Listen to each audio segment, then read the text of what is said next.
Film dimulai dengan adegan seorang siswi bernama Chen Yutong yang menjadi korban perundungan oleh 4 teman sekelasnya. Mereka memaksa Yutong untuk menyerahkan ponsel yang disembunyikannya. Setelah puas membulinya, keempat siswi itu pergi, meninggalkan Yutong dalam kesedihan. Tak lama kemudian, ibunya, Li Han, datang menyusul. Adegan kemudian berpindah ke sebuah bangunan tua yang dijadikan markas oleh para pembuli tadi. Tampak ada 3 dari 4 siswi yang sebelumnya membuli Yutong berada di sana. Mereka menganggap tempat itu sebagai rumah kedua dan berkumpul di sana untuk mengobrol. Namun, momen kebersamaan mereka berubah menjadi mimpi buruk ketika tiba-tiba muncul sosok misterius mengenakan jas hujan hitam. Tanpa peringatan, sosok itu mengejar mereka dengan brutal dan menghabisi nyawa ketiganya satu persatu. Hilangnya 3 siswi membuat polisi bergerak cepat untuk melakukan penyelidikan. Satu persatu orang yang memiliki hubungan dengan para korban dipanggil untuk diinterogasi, termasuk Chen Yutong. Karena Yutong bisu, ibunya pun ikut membantu polisi dalam proses interogasi. Di ruangan yang sama, terlihat salah satu siswi yang dulu ikut membuli Yutong, NG, juga sedang diperiksa. Diketahui bahwa NG adalah anak dari kepala sekolah. NG beralasan bahwa dirinya tidak pergi ke markas bersama teman-temannya karena sedang sakit. Yutong dan ibunya tinggal di sebuah apartemen yang dimiliki oleh seorang perempuan tua. Pada hari yang sama, tampak seseorang sedang pindahan ke apartemen tersebut, dibantu oleh seorang pria bernama Lin Zaifu. Di suatu sore NG pergi ke sebuah bus terbengkalai, tempat yang telah disepakati bersama teman-temannya. Ia mencoba menghubungi mereka, masih mengira bahwa mereka semua masih hidup. Namun, saat sedang asyik bermain ponsel, tiba-tiba ia diserang oleh sosok misterius berjas hujan hitam. NG berusaha sekuat tenaga melawan, tetapi kekuatannya tidak cukup untuk menandingi pria tersebut. Ia berteriak meminta tolong, tetapi tak ada seorang pun yang mendengar. Diperkenalkan seorang guru tua yang akan pensiun. Dia bernama Pak Fang. Saat itu Pak Fang akan pulang diantarkan oleh Zaifu. Pak Fang adalah orang yang berjasa dalam hidup Zaifu.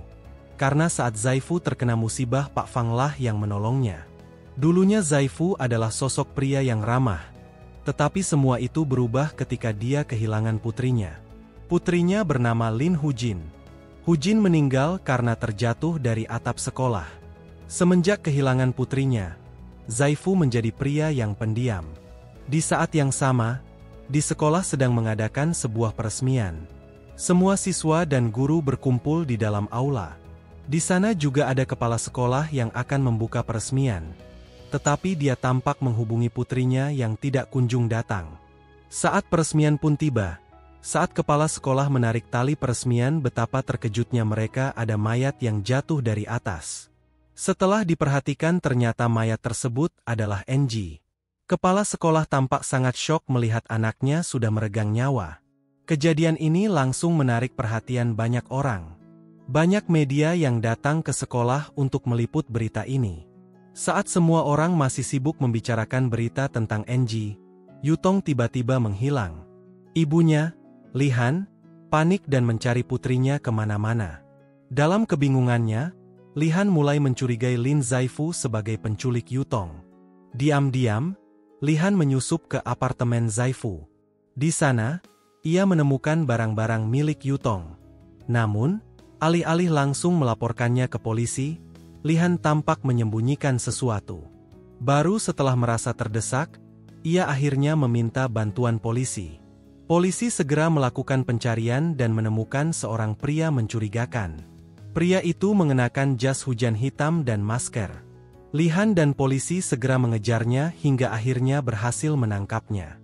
Namun, pria tersebut ternyata bukan Lin Zaifu, melainkan anak dari kapten polisi yang membantu Li Han. Terungkap bahwa pria itu telah lama kabur dari rumah dan ternyata seorang pengintip mesum.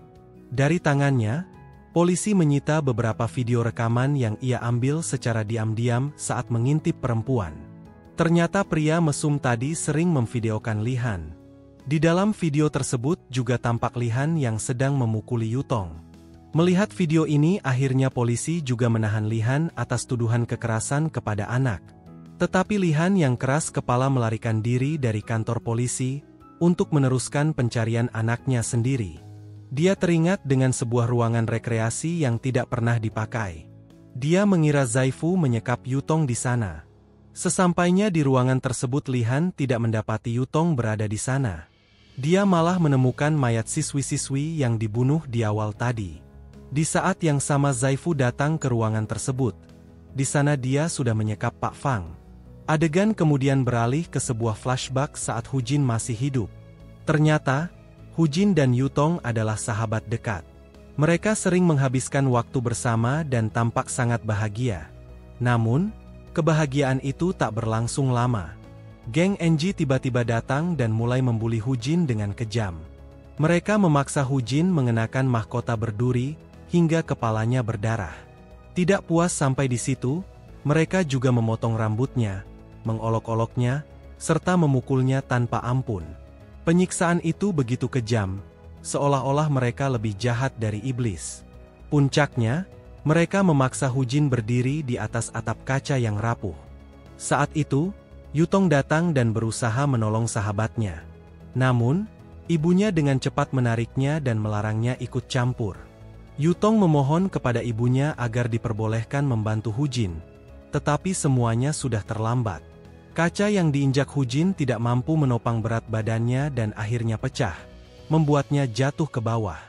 Parahnya, seluruh kejadian tragis itu direkam oleh geng NG menggunakan ponsel mereka.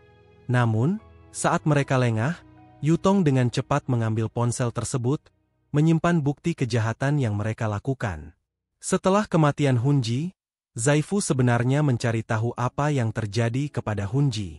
Dia tidak percaya dengan laporan yang mengatakan kalau Hunji bunuh diri. Tetapi semua orang tampak menyembunyikan kejadian sesungguhnya. Mengingat anak kepala sekolah, NG terlibat dengan kasus ini. Yutong lalu menyerahkan ponsel tersebut kepada Zaifu.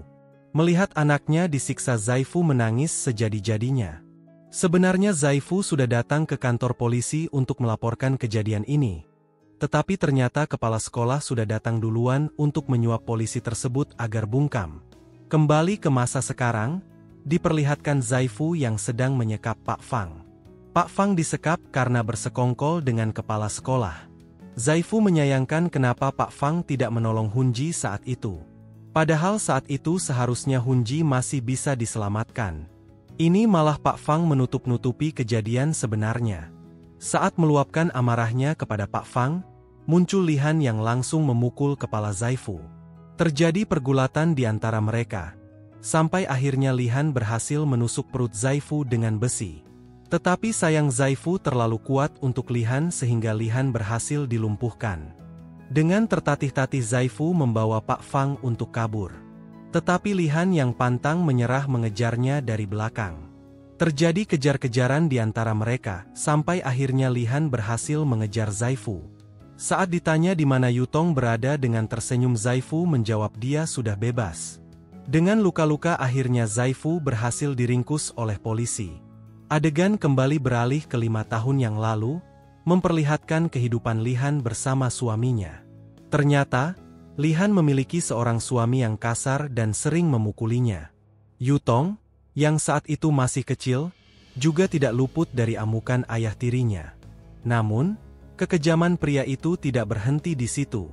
Ia bahkan berani melecehkan Yutong. Melihat putrinya diperlakukan seperti itu, Lihan yang dipenuhi amarah membunuh suaminya. Dan pria itu pun meninggal.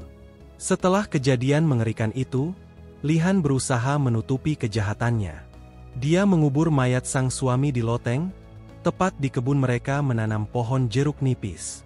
Kembali ke masa sekarang saat Zaifu ditanyai di mana Yutong berada. Dia mengatakan Yutong berada di loteng.